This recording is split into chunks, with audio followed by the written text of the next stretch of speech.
ಓಂ ಶ್ರೀ ಮಹಾಗಣಾಧಿಪತಿಯೇ ನಮಃ. ಓಂ ಶ್ರೀ ಮಾತ್ರೇ ನಮಃ. ಓಂ ಶ್ರೀ ಗುರುಭ್ಯೋ ನಮಃ. ಸಮಸ್ತ ಕನ್ನಡ ವೀಕ್ಷಕರಿಗೆ ನಮಸ್ಕಾರ.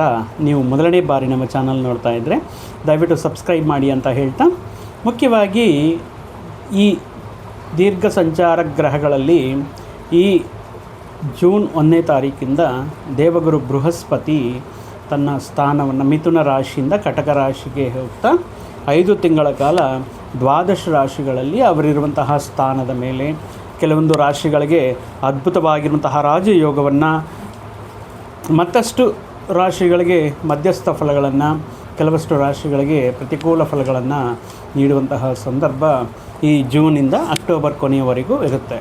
ಮುಖ್ಯವಾಗಿ ದೇವಗುರು ಬೃಹಸ್ಪತಿಯ ಅನುಗ್ರಹ ಅದೃಷ್ಟವನ್ನು ತರುತ್ತೆ, ವಿವಾಹಕ್ಕೆ ಅನುಕೂಲವಾಗಿರುತ್ತೆ, ಸಂತಾನ ವಿಷಯಗಳಲ್ಲಾಗಿರಬಹುದು, ಕೆಲವೊಂದು ವೃತ್ತಿ ಉದ್ಯೋಗ ಧನ ಸ್ಥಾನಗಳಲ್ಲಾಗಿರಬಹುದು. ದೇವಗುರು ಬೃಹಸ್ಪತಿಯ ಆಶೀರ್ವಾದ ಸದಾ ಎಲ್ಲರ ಮೇಲೆ ಇರಬೇಕಾಗಿರುತ್ತೆ.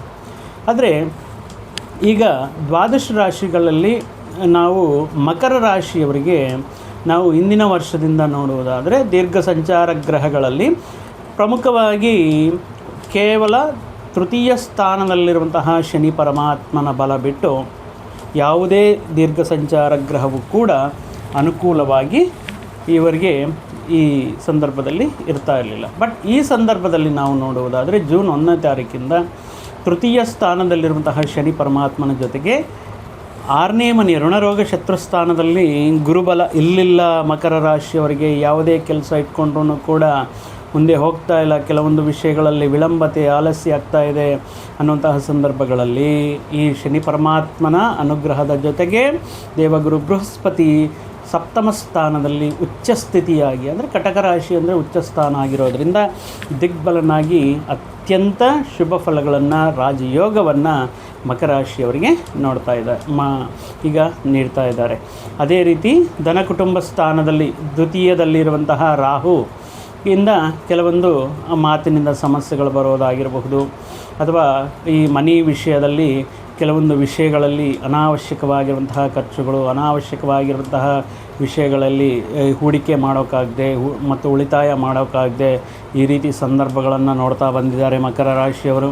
ಅದೇ ರೀತಿ ಅಷ್ಟಮದಲ್ಲಿ ಕೇತು ಸಂಚಾರದಿಂದ ವರ್ಕ್ ಸ್ಯಾಟಿಸ್ಫ್ಯಾಕ್ಷನ್ ಇಲ್ಲ, ಸಂತಾನ ಅಭಿವೃದ್ಧಿ ಬರ್ತಾ ಇಲ್ಲ, ಸಂತಾನ ಅಂದ್ಕೊಂಡಿರೋ ರೀತಿಯಲ್ಲಿ ಇಂಪ್ರೂವ್ ಆಗ್ತಾ ಇಲ್ಲ, ಡೆವಲಪ್ ಆಗ್ತಾ ಇಲ್ಲ ಅಂತ ಕೊರಗ್ತಾ ಇರುವಂತಹ ಮಕರ ರಾಶಿಯವರಿಗೆ ಜೂನ್ನಿಂದ ದೇವಗುರು ಬೃಹಸ್ಪತಿ ಗುರುಬಲ ನೀಡ್ತಾ ಇದ್ದಾರೆ.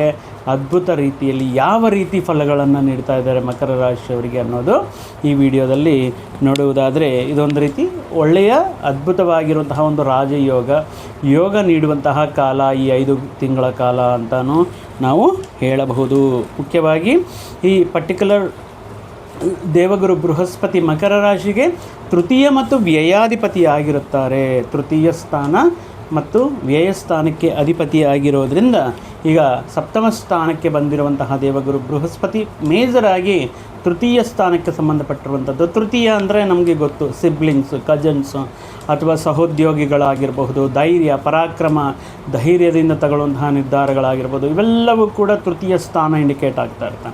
ಇನ್ನು ವ್ಯಯಸ್ಥಾನ ಅಂತ ಹೇಳಿದ್ರೆ ಖರ್ಚುಗಳು, ಅದು ಅವಶ್ಯಕ ಅನಾವಶ್ಯಕ ಖರ್ಚುಗಳು, ವಿದೇಶಿ ಪ್ರಯಾಣಗಳು, ಮೋಕ್ಷ ಮಾರ್ಗಗಳು, ಆಧ್ಯಾತ್ಮಿಕ ವಿಷಯಗಳು, ಇವೆಲ್ಲವೂ ಕೂಡ ವ್ಯಯಸ್ಥಾನವು ಇಂಡಿಕೇಟ್ ಮಾಡ್ತಾ ಇರುತ್ತೆ. ಅಂತಹ ತೃತೀಯ ವ್ಯಯಾಧಿಪತಿಯಾಗಿರುವಂತಹ ದೇವಗುರು ಬೃಹಸ್ಪತಿ ಈಗ ಪರ್ಟಿಕ್ಯುಲರ್ ಆಗಿ ಈ ಮಕರ ರಾಶಿಯವರಿಗೆ ಯಾವ ರೀತಿ ಅನುಕೂಲ ಆಗುತ್ತೆ ಅನ್ನೋದು ನೋಡುವುದಾದರೆ, ಈ ಸಂದರ್ಭದಲ್ಲಿ ಈ ದ ಬೆಸ್ಟ್ ಟೈಮ್ ಅಂತ ಹೇಳ್ಬೋದು. ವಿದೇಶಕ್ಕೆ ಹೋಗ್ತಾ ಇದ್ದೀವಿ, ವಿದೇಶ ಪ್ರಯತ್ನಗಳು ಮಾಡ್ತಾ ಇದ್ದೇವೆ, ವೀಸಾ ಪ್ರಯತ್ನಗಳು ಮಾಡ್ತಾ ಇದ್ದೇವೆ, ವಿದ್ಯಾಭ್ಯಾಸಕ್ಕೋಸ್ಕರ, ಹೈಯರ್ ಎಜುಕೇಷನ್ಗೋಸ್ಕರ, ಉತ್ತಮ ವಿದ್ಯಾಲಯಗಳಲ್ಲಿ ಸೀಟ್ ಪಡೆಯೋದಕ್ಕೋಸ್ಕರ ಆಗಿರಬಹುದು, ಉದ್ಯೋಗ ಮಾಡುವಂತಹ ವಿಷಯಗಳಿಗಾಗಿರಬಹುದು, ವ್ಯಾಪಾರ ವಿಷಯಗಳಿಗಾಗಿರಬಹುದು, ವಿದೇಶಕ್ಕೆ ಹೋಗಬೇಕು ಸತತ ಪ್ರಯತ್ನಗಳು ಮಾಡ್ತಾ ಇದ್ದೇವೆ, ಕೂಡಿ ಬರ್ತಾ ಇಲ್ಲ ಅಂತ ಕಾದು ನೋಡ್ತಾ ಇರುವಂತಹ ವ್ಯಕ್ತಿಗಳಿಗೆ ಈ ಪೀರಿಯಡ್ ಏನಿದೆಯೋ ಇದು ದಿ ಬೆಸ್ಟ್ ಟೈಮ್ ಅಂತ ಹೇಳಬಹುದು. ಇಂತಹ ಪ್ರಯತ್ನಗಳಲ್ಲಿ ಅದ್ಭುತ ರೀತಿಯಲ್ಲಿ ಸಕ್ಸಸ್ ಆಗೋದಕ್ಕೆ ಅನುಕೂಲ ಇರುತ್ತೆ. ವಿದೇಶಿ ಪ್ರಯಾಣಗಳು ನಿಮ್ಮ ಕೆರೀರ್ನ ಒಂದು ಪರ್ಟಿಕ್ಯುಲರ್ ಪ್ಲಾನಿಂಗ್ ಮುಖಾಂತರ ಒಂದು ಬಿಲ್ಡ್ ಮಾಡ್ಕೊಳ್ಳೋದಕ್ಕೆ, ನಿಮ್ಮ ವೃತ್ತಿ ಉದ್ಯೋಗಗಳಲ್ಲಿ ಅದ್ಭುತ ರೀತಿಯಲ್ಲಿ ಅಭಿವೃದ್ಧಿಯನ್ನು ಸಾಧಿಸೋದಕ್ಕೆ ಇದೊಂದು ರೀತಿ ಒಂದು ಒಳ್ಳೆಯ ಅದ್ಭುತವಾಗಿರುವಂತಹ ವಿಷಯ. ಇನ್ನು ಇಂದಿನ ದಿನಗಳಲ್ಲಿ ಏನಾದರೂ ಕಮ್ಯುನಿಕೇಷನ್ ಇಶ್ಯೂಸಿಂದ ಕೆಲವೊಂದು ವಿಷಯಗಳನ್ನು ಹೇಳಬೇಕು ಅಂತ ಒಂದು ಪರ್ಟಿಕ್ಯುಲರ್ ಪ್ಲ್ಯಾನ್ ಮಾಡ್ಕೊಂಡಿರ್ತೀರ. ಆದರೆ ಆ ಇಂಟರ್ವ್ಯೂಸ್ ಆಗಿರ್ಬೋದು ಅಥವಾ ಕೆಲವೊಂದು ಪ್ರೆಸೆಂಟೇಷನ್ಸ್ ಆಗಿರ್ಬೋದು, ತುಂಬ ಚೆನ್ನಾಗಿ ಪ್ರಿಪೇರ್ ಆಗಿರ್ತೀರ. ಬಟ್ ಅದನ್ನು ಪ್ರೆಸೆಂಟ್ ಮಾಡುವಾಗ, ಅದನ್ನು ಕಮ್ಯುನಿಕೇಟ್ ಮಾಡುವಾಗ ಪ್ರಾಬ್ಲಮ್ ಆಗಿರುತ್ತೆ. ಬಟ್ ಈ ಸಂದರ್ಭದಲ್ಲಿ ಜೂನ್ನಿಂದ ಕಮ್ಯುನಿಕೇಷನ್ ಇಂಪ್ರೂವ್ ಆಗಿರುತ್ತೆ. ಅಥವಾ ಮಧ್ಯದಲ್ಲಿ ಏನಾದರೂ ನಿಮ್ಮ ಅಭಿವೃದ್ಧಿ ಕೆರಿಯರ್ಗೋಸ್ಕರ ಏನಾದರೂ ಪ್ಲ್ಯಾನ್ ಮಾಡಿಕೊಂಡು ಮಧ್ಯದಲ್ಲೇ ನಿಲ್ಲಿಸಿರುವಂತಹ ಸಂದರ್ಭಗಳಲ್ಲಿ ಮತ್ತೆ ಅದನ್ನು ನೀವು ಕೈ ಹಿಡಿದು ಅದರಲ್ಲಿ ಅದ್ಭುತವಾಗಿ ಯಶಸ್ಸಾಗೋದಕ್ಕೆ ಈ ಅನುಕೂಲವಾಗಿರುವಂತಹ ಸಮಯ ಜೂನ್ ಮಾಸದಿಂದ ಒಂದು ರೀತಿ ಯೋಗದಾಯಕವಾಗಿರುವಂತಹ ಸಮಯ. ಇನ್ನು ವ್ಯಯಾಧಿಪತಿ ಕೂಡ ಗುರು ಆಗಿರೋದ್ರಿಂದ ವಿದೇಶದಲ್ಲಿದ್ದು ಈಗ ಜಾಬ್ ತೊಂದರೆ ಅಥವಾ ಜಾಬ್ ಕಳ್ಕೊಳ್ತಾ ಇದ್ದೀವಿ, ಅಥವಾ ಇದಕ್ಕಿದ್ದಂಗೆ ಜಾಬ್ ಲಾಸ್ ಆಯಿತು, ಉದ್ಯೋಗ ಪ್ರಯತ್ನಗಳು ಮಾಡ್ತಾ ಇದ್ದೇವೆ ಅನ್ನುವಂತಹ ವ್ಯಕ್ತಿಗಳಿಗೂ ಕೂಡ ಈ ಸಂದರ್ಭ ಅನುಕೂಲವಾಗಿರುತ್ತೆ. ಇಲ್ಲ ಪರ್ಟಿಕ್ಯುಲರ್ ಆಗಿ ತುಂಬ ಆತಂಕಗಳಿದೆ ಅನ್ನುವಂತಹ ಸಂದರ್ಭಗಳಲ್ಲಿ ಇದು ನೀವು ನಿಮ್ಮ ವೈಯಕ್ತಿಕ ಜಾತಕವನ್ನು ಕೂಡ ಒಮ್ಮೆ ಪರಿಶೀಲನೆ ಮಾಡಿಸಿಕೊಳ್ಳಿ. ಈಗ ನಡೀತಾ ಇರುವಂತಹ ದಶೆ ಅಂತರ್ದಶೆ ಅಥವಾ ಯಾವ ಗ್ರಹ ಯಾವ ರೀತಿ ಯಾವ ಸ್ಥಾನದಲ್ಲಿ ಫಲಗಳನ್ನು ನೀಡ್ತಾ ಇದೆ ಅಥವಾ ಏನಾದರೂ ದೋಷಗಳುಂಟಾಗಿದೆಯಾ, ಈ ವಿಷಯಗಳಂತ ನಾವು ನೋಡಿದಾಗ ವೈಯಕ್ತಿಕ ಜಾತಕವನ್ನು ವಿಶ್ಲೇಷಣೆ ಮಾಡಿಕೊಳ್ಳೋದು ಉತ್ತಮವಾಗಿರುತ್ತೆ. ಮುಖ್ಯವಾಗಿ ಈಗ ಹೊಸದಾಗಿ ವಿದೇಶಗಳಲ್ಲಿದ್ದು ಇರುವಂತಹ ಹೊಸ ಉದ್ಯೋಗ ಬರಬೇಕಂದ್ರೂ, ಇರುವಂತಹ ಜಾಬ್ ಚೇಂಜ್ ಮಾಡಬೇಕು ಅಂದ್ಕೊಂಡು ಇರುವಂತಹ ಸಂದರ್ಭಗಳಲ್ಲಿ ತೃತೀಯಾಧಿಪತಿ ಅಲ್ವಾ, ಧೈರ್ಯ ಸಾಹಸ ರಿಸ್ಕ್ ತಗೊಂಡ್ರೂ ಪರವಾಗಿಲ್ಲ, ಸಕ್ಸಸ್ ಸಿಗುತ್ತೋ ಇಲ್ವೋ. ಬಟ್ ತೃತೀಯಾಧಿಪತಿ ಈಗ ಸಪ್ತಮ ಸ್ಥಾನಕ್ಕೆ ಬಂದಿರೋದ್ರಿಂದ ನಿಮಗೆ ಎಕ್ಸಲೆಂಟಾಗಿ ಸಕ್ಸಸ್ ರೇಟ್ ಅನ್ನೋದು ಅದ್ಭುತವಾಗಿರುತ್ತೆ. ಸೊ ಈ ಸಂದರ್ಭದಲ್ಲಿ ನೀವು ನಿಮ್ಮ ಸಾಮರ್ಥ್ಯದ ಮೇಲೆ, ನಿಮ್ಮ ಸ್ಕಿಲ್ ಮೇಲೆ ಅಥವಾ ನಿಮ್ಮ ವೈಯಕ್ತಿಕ ಜಾತಕದಲ್ಲಿ ಇರುವಂತಹ ಬಲ ಯೋಗದ ಮೇಲೆ ನೀವು ಧೈರ್ಯವಾಗಿ ನಿರ್ಧಾರಗಳು ತಗೋಬೋದು. ಅದೇ ರೀತಿ ತುಂಬ ಒಳ್ಳೆಯ ರೀತಿಯಲ್ಲಿ ಫೇಮು, ನಿಮ್ಮ ಮಾತಿಗೆ ಒಳ್ಳೆಯ ರೀತಿಯಲ್ಲಿ ಬೆಲೆ, ಗೌರವ, ಮರ್ಯಾದೆ, ಹಿಂದಿನ ದಿನಗಳಲ್ಲಿ ಅವಮಾನಿಸಿರುವಂತಹ ವ್ಯಕ್ತಿಗಳು ಇಂದಿನ ದಿನಗಳಲ್ಲಿ ಯಾರು ನೋಡಿದ್ರೂ ಏನಪ್ಪ ಉದ್ಯೋಗ ಸಿಗ್ತಾ, ಏನಪ್ಪ ಎಲ್ಲಿ ಲೈಫಲ್ಲಿ ಸೆಟ್ಲ್ ಆಯ್ತಾ, ಏನಪ್ಪ ವಿವಾಹ ಆಯಿತಾ, ಮದುವೆ ಸೆಟ್ ಆಯಿತಾ ಅಂತ ಪ್ರತಿಯೊಬ್ಬರಲ್ಲಿ ಪ್ರತಿಯೊಂದು ಜನರಲ್ಲಿ ರಿಲೇಷನ್ಸ್ ಆಗಿರ್ಬೋದು, ಆಪ್ತರಾಗಿರ್ಬೋದು, ನೈಬರ್ಸ್ ಆಗಿರ್ಬೋದು, ಸಮಾಧಾನ ಹೇಳಿ ಆ ಕಡೆ ಹೋಗೋದೇ ಬಿಟ್ಟಿರ್ತೀರ. ಬಟ್ ಈ ಸಂದರ್ಭ ಅಂತಹ ವ್ಯಕ್ತಿಗಳಿಗೆ ಧೈರ್ಯವಾಗಿ ಎಕ್ಸ್ಪೆಕ್ಟೇಷನ್ಸ್ಗೆ ಮೀರಿ ಉನ್ನತ ರೀತಿಯಲ್ಲಿ ಉದ್ಯೋಗ ಸಿಗೋದಾಗಿರಬಹುದು, ಉತ್ತಮ ಕುಟುಂಬದಿಂದ ವಿವಾಹ ಸೆಟ್ಟಾಗೋದಾಗಿರಬಹುದು. ಈ ಸಂದರ್ಭ ತುಂಬ ಅನುಕೂಲವಾಗಿರುತ್ತೆ. ಈ ಮಕರ ರಾಶಿಯವರಿಗೆ ಶನಿಯ ಜೊತೆಗೆ ಶನಿ ಪರಮಾತ್ಮನ ಜೊತೆಗೆ ಗುರುಬಲನೂ ಕೂಡ ಆ್ಯಡ್ ಆಗ್ತಾ ಇದೆ.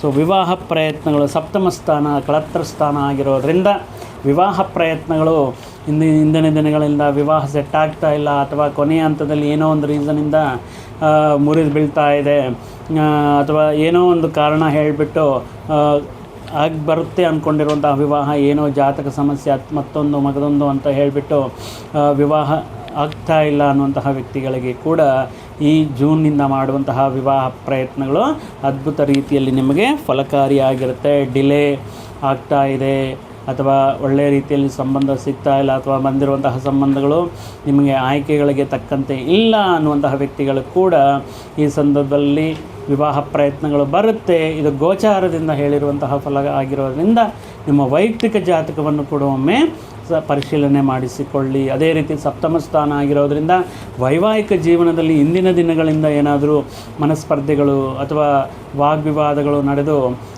ಬೇರ್ಪಡಿಗೆ ಹಾಕಿರುವಂತಹ ಅಥವಾ ದೂರ ಇರುವಂತಹ ದಂಪತಿಗಳು ಮತ್ತೆ ಒಟ್ಟಾಗಿ ಅನ್ಯೋನ್ಯತೆಯಿಂದ ತಮ್ಮ ಸಂಸಾರ ಜೀವನವನ್ನು ಮುಂದಕ್ಕೆ ತಗೊಂಡು ಹೋಗೋದಕ್ಕೆ ಕೂಡ ಈ ಗ್ರಹಸ್ಥಿತಿ ಅನ್ನೋದು ಮಕರ ರಾಶಿಯವರಿಗೆ ಅದ್ಭುತವಾಗಿರುತ್ತೆ. ಇನ್ನು ವ್ಯಾಪಾರ ಮಾಡಬೇಕು ಅಥವಾ ವ್ಯಾಪಾರದಲ್ಲಿ ಸಕ್ಸಸ್ ಆಗಬೇಕು, ಪ್ರಯತ್ನದಿಂದ ಒಂದು ಒಳ್ಳೆಯ ವಿದ್ಯಾಸಂಸ್ಥೆಯಲ್ಲಿ ಸೀಟ್ ಪಡೆಯಬೇಕು, ಒಂದು ಒಳ್ಳೆಯ ಎಷ್ಟು ಕಷ್ಟಪಟ್ಟರೂ ಕೂಡ ರೈತರಿಗೆ ಬೆಳೆ ಸಿಗ್ತಾ ಇಲ್ವಾ, ಬೆಳೆ ಬಂದ್ರೂ ಕೂಡ ಅದಕ್ಕೆ ತಕ್ಕಂತೆ ರೇಟ್ ಬರ್ತಾ ಇಲ್ಲ ಅನ್ನುವಂತಹ ವ್ಯಕ್ತಿಗಳಿಗೆ ಕೂಡ ಈ ಸಂದರ್ಭ, ಈ ಸಮಯದಲ್ಲಿ ನೀವು ತಗೊಳ್ಳುವಂತಹ ನಿರ್ಧಾರಗಳು ಎಕ್ಸಲೆಂಟಾಗಿ ಅನುಕೂಲವಾಗಿರುತ್ತೆ.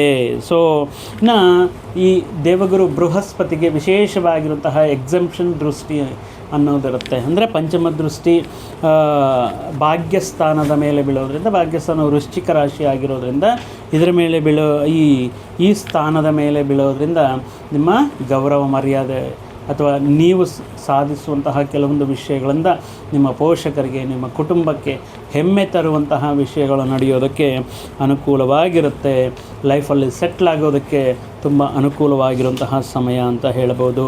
ಪ್ರಮುಖ ವ್ಯಕ್ತಿಗಳ ಆಗಮನ ಮತ್ತು ಒಳ್ಳೆಯ ಸ್ಥಿತಿಯಲ್ಲಿರುವಂತಹ ವ್ಯಕ್ತಿಗಳು, ಒಳ್ಳೆಯ ಸ್ಥಾನದಲ್ಲಿರುವಂತಹ ವ್ಯಕ್ತಿಗಳು ಪರಿಚಯ ಆಗೋದು, ಅವರ ಮುಖಾಂತರ ಅವರು ನೀಡುವಂತಹ ಸಹಕಾರದಿಂದ ಮತ್ತಷ್ಟು ಅವಕಾಶಗಳನ್ನು, ಮತ್ತಷ್ಟು ಆದಾಯವನ್ನು ಪಡೆಯೋದಕ್ಕೆ ಅನುಕೂಲವಾಗಿರುತ್ತೆ. ಇನ್ನು ಸಪ್ತಮ ಸ್ಥಾನ ನೋಡುವಂತಹ ದೃಷ್ಟಿಯಿಂದ ಸ್ವಭಾವ ಆಗಿರುವಂತಹ ಜೀವನ ವಿಧಾನವನ್ನು ತಿಳಿಸುವಂತಹ ಜನ್ಮ ಲಗ್ನದ ಮೇಲೆ ದೃಷ್ಟಿ ಬೀಳೋದ್ರಿಂದ ಇಂದಿನ ದಿನಗಳಿಂದ ಏನಾದರೂ ಆರೋಗ್ಯ ಸಮಸ್ಯೆಗಳು ಕಾಡ್ತಾ ಇದ್ದರೆ, ಏನಾದರೂ ಅನಾವಶ್ಯಕವಾಗಿ ಪರ್ಟಿಕ್ಯುಲರ್ ಆಗಿ ಏನೋ ಒಂದು ಸಮಸ್ಯೆ ಇದೆ, ಅದು ಪ್ರಾಪರಾಗಿ ಡಯಾಗ್ನೈಸ್ ಆಗ್ತಾ ಇಲ್ಲ, ಅದಕ್ಕೆ ಸೂಕ್ತವಾಗಿರುವಂತಹ ಟ್ರೀಟ್ಮೆಂಟ್ ಸಿಗ್ತಾ ಇಲ್ಲ, ಏಜ್ ಡಿಫ್ರೆನ್ಸಸ್ ಇಲ್ಲ, ಎಂತಹ ವ್ಯಕ್ತಿಗಾದ್ರೂ ಮಕರ ರಾಶಿಯವರಿಗೆ ಆರೋಗ್ಯ ಸಮಸ್ಯೆಗಳಿಂದ ಬಳಲ್ತಾ ಇರೋರಿಗೆ ಒಳ್ಳೆಯ ರೀತಿಯಲ್ಲಿ ಟ್ರೀಟ್ಮೆಂಟ್ ಪಡೋದಕ್ಕೆ, ಕೆಲವೊಂದು ವಿಷಯಗಳಿಂದ ಉತ್ತಮ ರೀತಿಯಲ್ಲಿ ನಿಮ್ಮ ಆರೋಗ್ಯ, ನಿಮ್ಮ ಜೀವನ ವಿಧಾನ, ನಿಮ್ಮ ಫುಡ್ ಹ್ಯಾಬಿಟ್ಸ್, ನಿಮ್ಮ ಲೈಫ್ ಸ್ಟೈಲ್ ಎಲ್ಲವೂ ಕೂಡ ಬದಲಾಯಿಸಿಕೊಂಡು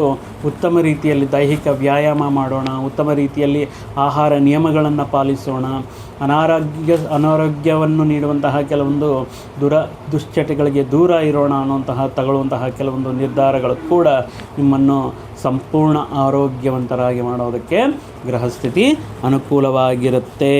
ಇನ್ನು ಕೆಲವೊಂದು ವ್ಯಕ್ತಿಗಳು ಮುಂದಿನ ದಿನಗಳಿಗೆ, ಅಂದರೆ after 5 years, after 3 years, after 10 years ನನ್ನ ಲೈಫ್ ಈ ರೀತಿ ಇರಬೇಕು, ಒಂದೊಂದು ವರ್ಷ ಪರ್ಟಿಕ್ಯುಲರಾಗಿ ಕೆರಿಯರಲ್ಲಿ ಗ್ರೋತ್ ಆಗಿರ್ಬೋದು, ಅಥವಾ ಫಿನಾನ್ಷಿಯಲ್ ಮ್ಯಾನೇಜ್ಮೆಂಟ್ ಆಗಿರ್ಬೋದು, ಆರ್ಥಿಕವಾಗಿ ಸ್ಥಿರತ್ವವನ್ನು ಪಡೆಯೋದಕ್ಕೆ, ನಿಮ್ಮ ಡ್ರೀಮ್ನ ಈಡೇರಿಸ್ಕೊಳ್ಳೋದಕ್ಕೆ, ಅದು ಮನೆ ಆಗಿರಬಹುದು, ಕೆಲವೊಂದು ವಿಷಯಗಳಲ್ಲಿ ನಿಮ್ಮದೇ ಆಗಿರುವಂಥ ಒಂದು ಸ್ಟಾರ್ಟ್ ಮಾಡಬೇಕು ಅನ್ನುವಂತಹ ಸಂದರ್ಭಗಳಾಗಿರ್ಬೋದು, ಒಂದು ಪರ್ಟಿಕ್ಯುಲರ್ ಪ್ಲ್ಯಾನ್ ಮಾಡಿಕೊಂಡು ಅದನ್ನು ಎಕ್ಸಿಕ್ಯೂಟ್ ಮಾಡಲಿಕ್ಕೆ ಈ ಸಂದರ್ಭ ತುಂಬ ಅನುಕೂಲವಾಗಿರುತ್ತೆ.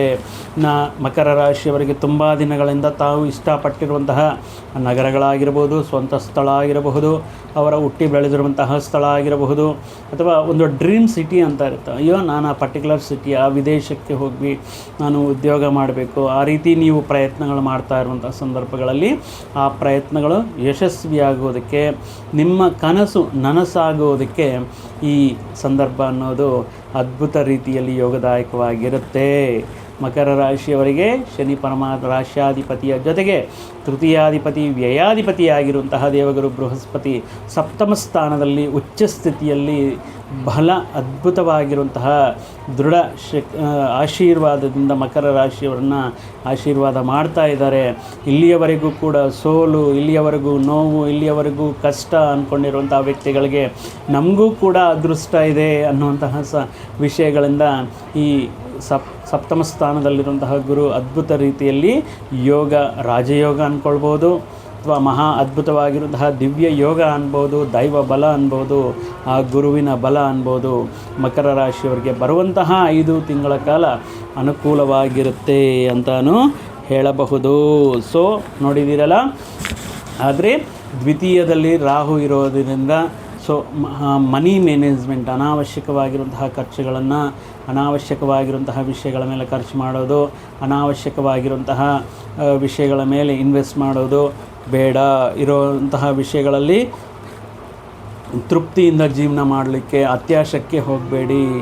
ಸೊ ರಾಹು ಅಲ್ವಾ, ಧನ ಕುಟುಂಬ ಸ್ಥಾನದಲ್ಲಿ ಅತ್ಯಾಶಕ್ಕೆ ಹೋದರೆ ಏನಾಗುತ್ತೆ ಅಂದರೆ ಬಹಳ ದೊಡ್ಡ ಮಟ್ಟದಲ್ಲಿ ನಷ್ಟ ಆಗುವಂಥ ಸಾಧ್ಯತೆಯೂ ಇರುತ್ತೆ. ಅಷ್ಟಮದಲ್ಲಿ ಕೇತು, ಮುಖ್ಯವಾಗಿ ಇವೆಲ್ಲವೂ ಕೂಡ ನವೆಂಬರ್ 25ರಿಂದ ನಮ್ಮ ವಕ್ರಗಮನ ಸಂಚಾರದಿಂದ ಅಂದರೆ ರಿವರ್ಸ್ ಮೋಡಲ್ಲಿ ಬರ್ತಾ ಇರ್ತಾರೆ.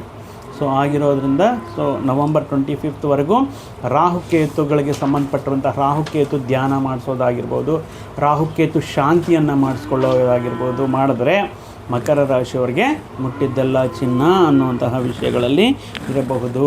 ಸೊ ಮುಖ್ಯವಾಗಿ ಈ ಸಂದರ್ಭದಲ್ಲಿ ಆದಾಯವು ಅಧಿಕವಾಗಿರುತ್ತೆ, ಉದ್ಯೋಗ ಸ್ಥಾನವೂ ಅದ್ಭುತವಾಗಿರುತ್ತೆ.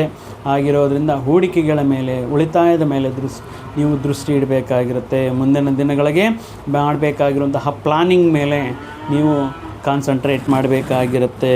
ಸೊ ಆಗಿರೋದ್ರಿಂದ ಮಕರ ರಾಶಿಯವರಿಗೆ ಇದೊಂದು ರೀತಿ ಅನುಕೂಲವಾಗಿರುವಂತಹ ಸಮಯ ಅಂತ ಹೇಳ್ತಾ, ಸಮಸ್ತ ದೇವಾದಿ ದೇವತೆಗಳ ಶ್ರೀ ಪರಮಹಾವಿಷ್ಣುವಿನ ಶ್ರೀ ಗುರುರಾಯರ ಆಶೀರ್ವಾದ ಮಕರ ರಾಶಿಯವರ ಜೀವನದ ಮೇಲೆ ಅದ್ಭುತವಾಗಿರುವಂತಹ ಯಶಸ್ಸು ಸಿಗಲಿ ಅಂತ ಹೇಳ್ತಾ, ಮತ್ತೊಂದು ವಿಡಿಯೋ ಜೊತೆಗೆ ಮತ್ತೊಂದು ಆಸಕ್ತಿಕರ ವಿಷಯದ ಜೊತೆಗೆ ನಿಮ್ಮ ಮುಂದೆ ಮತ್ತೆ ಬರ್ತೀನಿ. ಅಲ್ಲಿಯವರೆಗೂ ಸರ್ವೇ ಜನಾಂ ಸುಖಿನೋ ಭವಂತು, ಸಮಸ್ತ ಸನ್ಮಂಗಳಾನಿ ಭವಂತು. ಜೈ ಶ್ರೀರಾಮ್.